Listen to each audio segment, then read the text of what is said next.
Hi there. This is Chuck Gehring. He's the CEO of an organization here in Columbus, Ohio called Life Care Alliance. It's a nonprofit that works with the less fortunate in our society.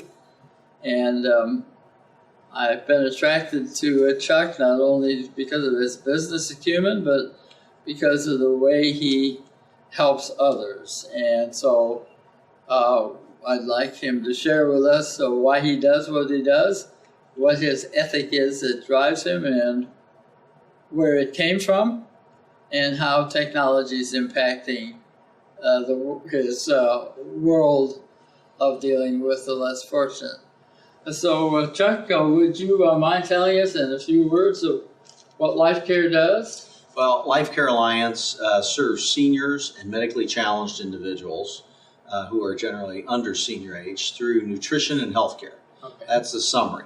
We're probably known best as one of the larger Meals on Wheels providers in the United States. We do a number of areas in Central Ohio, but we also have homemakers, home health aides.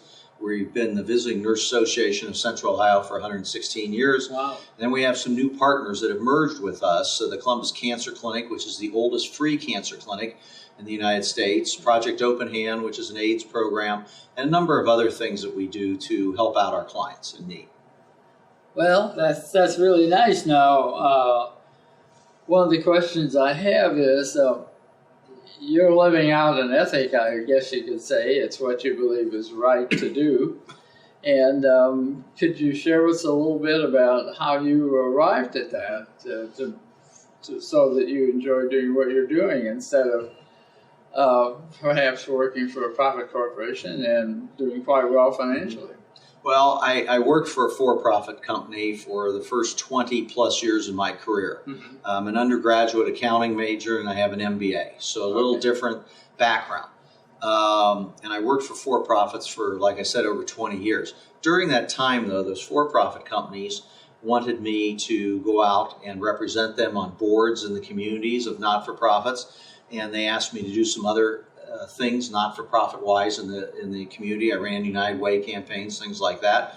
Never part of my job description, but they were part of my job. And oftentimes I'd meet with not-for-profits when they came in to ask for assistance and things like that. And I just found all that to be pretty fascinating. I thought that their model, not-for-profit model, was a real interesting one. And obviously the tagline is that you go home at night knowing that maybe you changed someone's life and helped them out quite a bit during the day. So after all these years, I managed to get myself into the not-for-profit world. I've been here almost 13 years, and it's been wonderful. So I guess I've fallen into the best of both worlds here.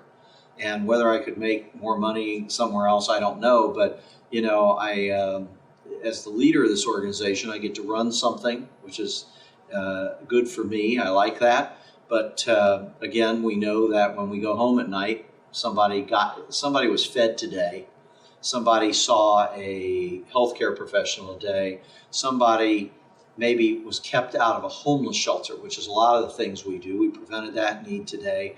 And, you know, you just can't realize sometimes in your life the tremendous need for those kinds of things out in the community. So it's a great thing to get to do this. I think it all starts with your upbringing, family involvement, that your family feels you got to take care of somebody else. And I've gotten to see through my family and others over the years, how people have done something for somebody else, and it not only helps the person, it makes you feel good. So that's part of it. I think this might sound a little odd to some, but I went all through Catholic schools, through grade school and high school.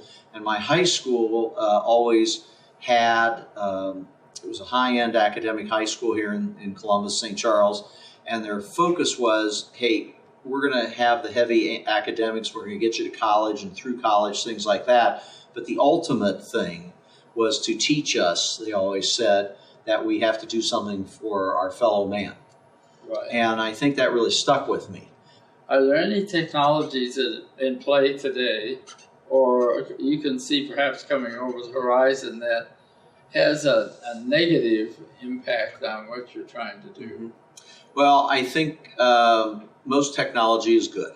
I think it's a great thing. In our field, though, there's a lot of cost to technology and not much money for it. And I would tell you, you can write grants for a lot of things. I can write grants to deliver more Meals on Wheels, to buy a building, to update the building. I can write a grant to help with our nursing, et cetera, et cetera. When you write grants to buy more computers, there's just very, very little money out there for that type of thing. So that it's a cost factor, and to just operate a business nowadays, there are a lot of costs associated with it from a technology standpoint that, there isn't a lot of money in our reimbursement rates or our fundraising to cover that. So that becomes a negative. I think the other thing is there are some laws, I would say, that are technology based that have created some issues for us. And in some ways they're a good thing, in some ways they're a bad thing. For example, if you're familiar with HIPAA, HIPAA, which is the Health Insurance Portability Act, what that basically says is a good thing, which is that if you're a client of ours, I have to keep your data and what's perhaps the reason you're a client, what medical conditions you may have, I have to keep those totally confidential. Well, as a result, the downside of it, as data goes back and forth between us and perhaps a funder who is helping pay for it, we have to encrypt all that data now. We have to do other things. So that's another problem. It's not only expense, but that. And I think a big one that I would mention is there's all these things on, in the media. They'll say there's a new government program for seniors or for the medically challenged. And then we saw this with the Medicare acts, Medicare Part D for drugs. We see it now with the Affordable Care Act. And the tagline is always, hey, just go online and sign up for it.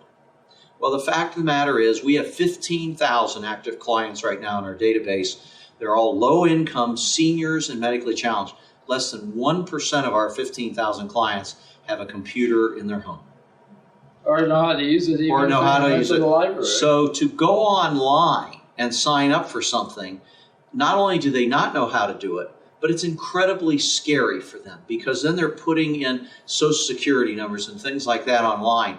And what we found we have to do to assist these folks when these programs come out is literally get them in a building or an environment. A lot of times we do it in a dining center where we're having lunch or something, and offering them the opportunity to sit with somebody and register for something that can be very, very beneficial. And what's happened, though, we see, Bob, is that many people do not sign up for benefits that they could have that could really help them with their lives, because they're afraid of the technology or don't know how to use it. So, for example, of our 15,000 active clients right now, about 98% are below the federal poverty level. 70% of them live on under $1,000 a month income, which is generally a Social Security check or something like that. Well, on that kind of income, you're deciding, do I buy food? Do I buy medications this month? What do I do with my money? What can I do with my money? We see many of them setting their thermostats on 60 in the wintertime for fear of the bill coming in, and they just don't even use their air conditioning, which is very medically dangerous for them in the summertime because of cost. So a lot of these folks, because the computer is scary to them or they don't know how to use it, they don't sign up for benefits that could really help them with that $1,000 a month income. So it becomes, I think a lot of people are losing out on things. A lot of people never did sign up for Medicare Part D, which is the drug benefit. Perfectly good thing that they're allowed to sign up for, but again, they didn't know how, had no help, things like that. So technology hurts there. In the old days, again, when we just filled out a form, they could do that. And I'll end with this on this subject. We've just got to help them out in any way we can and figure out how to assist them in accessing these wonderful benefits they have that have available to them so that they can use them in their own life. So if I were to ask you a question about what kind of a technology would you like to see coming that would help you, it would be something that would alleviate this problem. Well, I see it coming. It's the simpler the better. Right. If they can do things, and again, I understand smartphones can do these things. But you But gotta the know fact what you're doing. our seniors don't know how to use a smartphone, and they really, again, when you're living on under $1,000 a month, you can't afford the $80 a month data plan to have a smartphone. And you can't afford to have that access line for $40 or $50 a month to be able to have internet at your home. You know, if you're stuck at home, which many of our people cannot drive, they're homebound, they're invalids, things like that, man, an internet connection can be a lot of entertainment for you. You can. And I think as we see technology moving, that can be your TV set, so we don't have to have that plus cable, whatever it might be. That's going to be a huge benefit to people. Now, I will tell you another benefit that's out there in technology is telemedicine. Yes. You know, for us to send a nurse out to your home costs X. Well, if we can set up, though, a Skyping type device, telemedicine is just a chance to be able to perform medicine over the telephone lines through TV, as opposed to going one-on-one with you. Well, instead of the nurse coming out every day to see you, they can look at you every day and see a lot more people, still determine that you're okay because they're going to be able to see a picture of you. And that has been an incredibly valuable thing, but it hasn't expanded as much as you'd think it would. Right. So I think as that comes in, people are just going to have a lot more access to check in on you, to make sure you're okay, to have your loved ones check on you.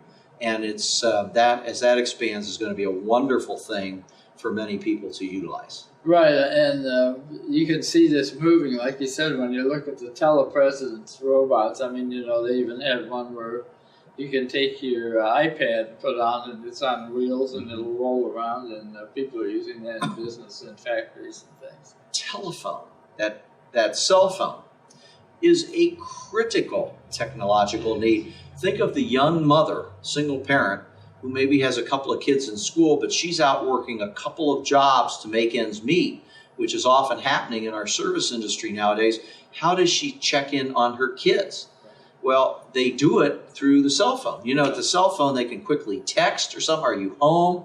Have you made it home? You know, are you having dinner? What's the situation? Cell phone. So we've argued with some of the funders that a cell phone is a utility nowadays. It's a very necessary thing. And the other thing is cable TV. Is television a utility? And cable TV is costly compared to the old free TVs we had. And we still have a number of clients with the converter box on an old TV.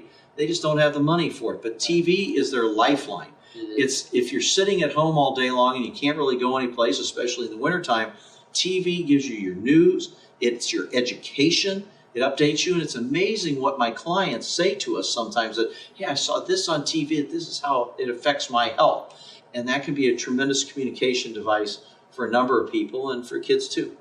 Yes. Well, Chuck, I really appreciate you taking the time out of your busy schedule to be with us and share this.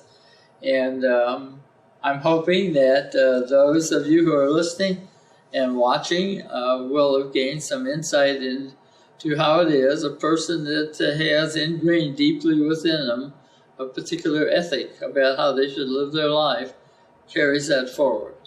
And so that's all for now. We'll see you later. Bye.